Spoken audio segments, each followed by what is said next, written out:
Magpapagupit lang talaga kami ng buhok ni Gael pero bigla nga kaming nauwi sa pagbili ng swimming pool. Diyos mio.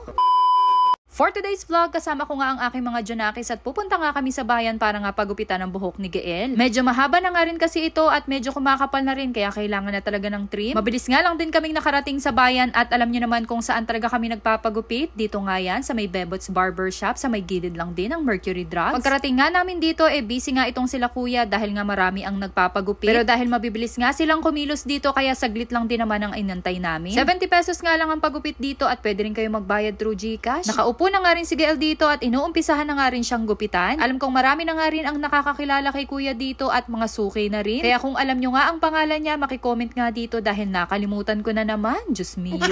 Ang tagal-tagal na namin nagpapagupit dito sa Bebots pero kuya lang talaga ang tawag ko sa kanilang lahat dahil hindi ko nga matandaan ang kanilang pangalan. Ewan ko ba simula kasi nang nanganak ako hindi na talaga ako matandai. I mean kapag sinabi mo ang pangalan mo sa akin maya-maya ay makakalimutan ko na rin. Pero sa mukha ay maaalala kita, wag mo lang talaga akong tatanungin sa pangalan. Charis. Napakadalang nga rin talaga yung pangalang natatandaan ko unless isusulat ko sila sa notepad ko. Diyos ko.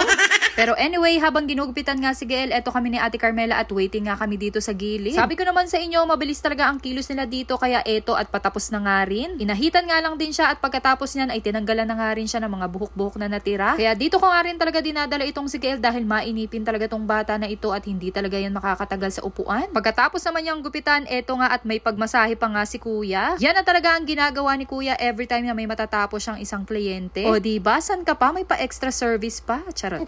Pagkatapos naman namin dito ay dumaan naman kami sa may Yellow Kwek-Kwek para nga bumili ng mga palamig. Alam niyo naman sobrang init talaga ng panahon ngayon kaya kailangan ay stay hydrated tayo. Bumili nga lang din kami dito ng buko at chocolate at meron pa nga rin sila ditong ibang tinitinda ng mga tuhog-tuhog kagaya nga ng fishball at kwek-kwek. Pamatid-uhaw talaga ang mga palamig nila dito kaya pagkatapos naman namin dyan ay naglakad na nga ulit kami para naman bumili ng clay ni Gael. Sinadya ko talaga na hapon ang labas namin para nga wala ng ganong sikat ng araw at hindi kami mainita. Dito nga kami bumili ng clay at kailangan nga daw nila ito sa Monday kaya para hindi ko na nga rin makalimutan ito at binili ko na nga agad. Pagkatapos naman yan, pauwi na sana kami kaya lang nag-aya nga itong bata na ito na pumunta nga daw kami dito sa may PH Star. Nakita nga namin ito kanina bago nga kami magpagupit at nakadisplay nga dito sa harapan yung mga iba't ibang inflatable pool. Kaya binalikan namin ito para pumili. Nagpa-assist na nga rin agad ako dito kay kuya para nga tignan itong size ng aming swimming pool at para i-check na nga rin kung may butas. Nag-aaya nga kasing mag-swimming ulit ang mga bata pero dahil busy nga si Daddy Boss kaya sabi namin ay itong pool na lang muna. At least ito anytime na pwede ulit silang maligo ay pwedeng magamit ulit. Thank you nga rin pala dito kay kuya na nag-assist sa amin dahil matyaga talaga niyang chinek itong aming pool. O siya, antay na lang kayo sa part 2. Yun lang. Thanks for watching.